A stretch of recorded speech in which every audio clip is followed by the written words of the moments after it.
os cientistas iniciaram um pensamento que ficou conhecido como pensamento cartesiano.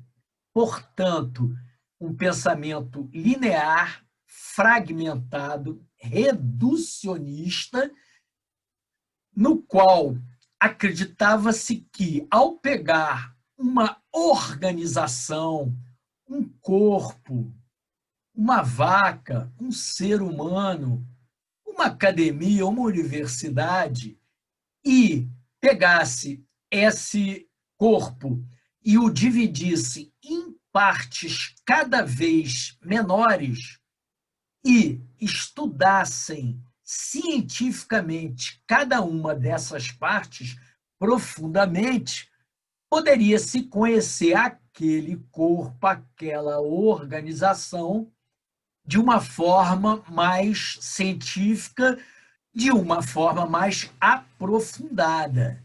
E, portanto, chegaram ao átomo, revolução científica.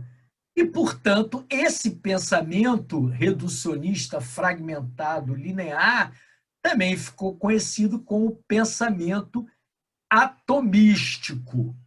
Atualmente, os cientistas a nível de vanguarda mundial preconizam um pensamento sistêmico em desacordo com esse pensamento cartesiano dos séculos XVI e XVII.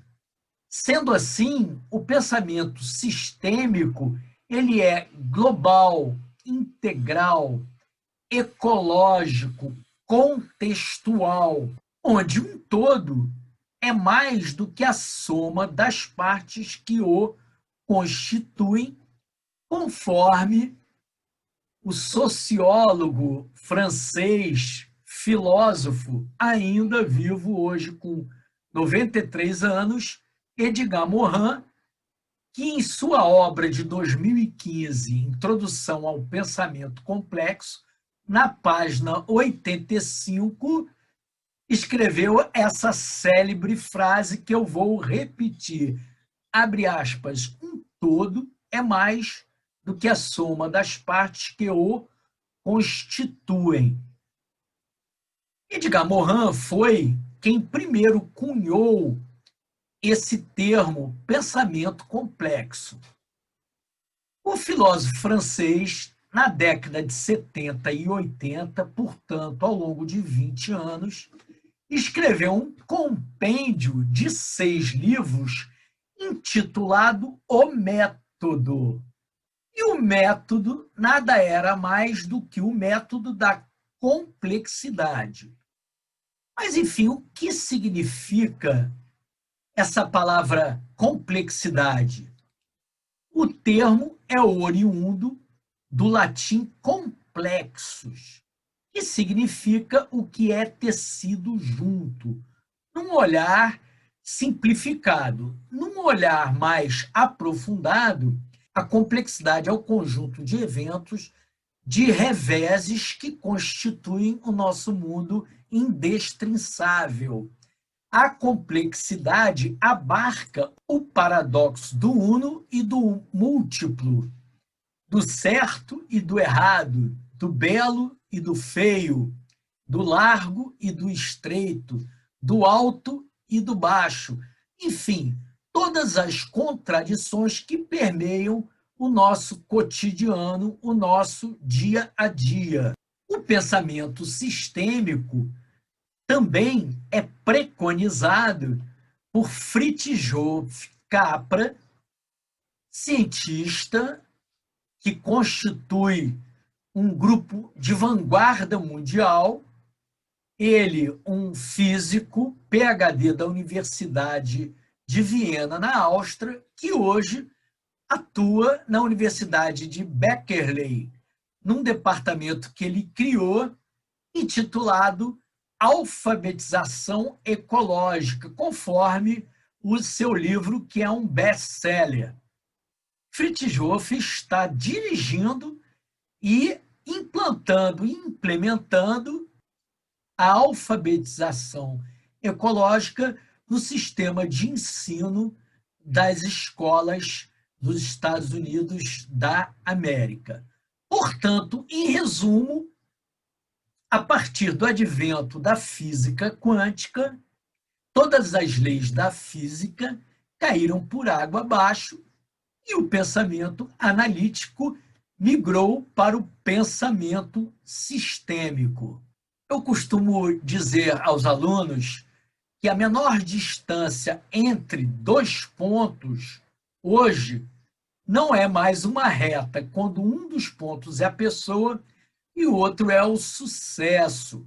Esse caminho é curvilíneo, repleto de buracos negros e, portanto, o caminho ele é circular, lembrando uma figura espiralada, como se fosse um caracol, sendo que a evolução do homem holístico, o homem integral, em todas as dimensões, ou seja, física, mental, emocional, social, ambiental e transcendental, esse caminho deve ser inside out, de dentro para fora.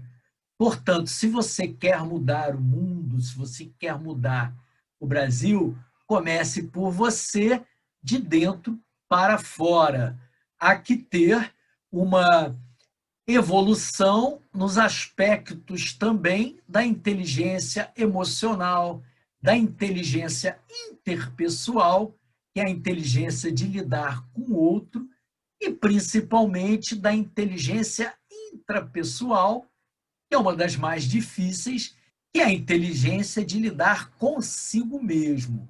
Sendo que a inteligência existencial, a inteligência transcendental, é considerada a mais difícil, que é você lidar com as intempéries do nosso mundo fenomênico, tudo que existe que nós não conseguimos explicar.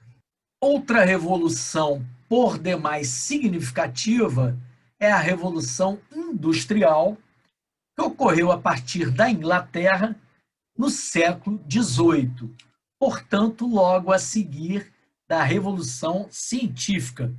Foi marcada pela substituição da mão de obra pela máquina, um processo de grandes transformações econômico-sociais. Ferramentas foram substituídas por máquinas, a energia humana pela energia motriz, e o modo de fazer as coisas via produção doméstica, artesanal, amadora, pelo sistema fabril, mais profissional do que o amador. O advento da produção em larga escala, mecanizada, transformou as grandes nações do globo em predominantemente industriais, induzindo o homem a morar concentrado cada vez mais nas cidades, nos centros urbanos. O motor a vapor foi o mote desse movimento, aumentando exponencialmente a produção das máquinas e a velocidade dos transportes. O sonho de uma vida melhor conduziu multidões para habitar espremidas em bairros próximos às fábricas.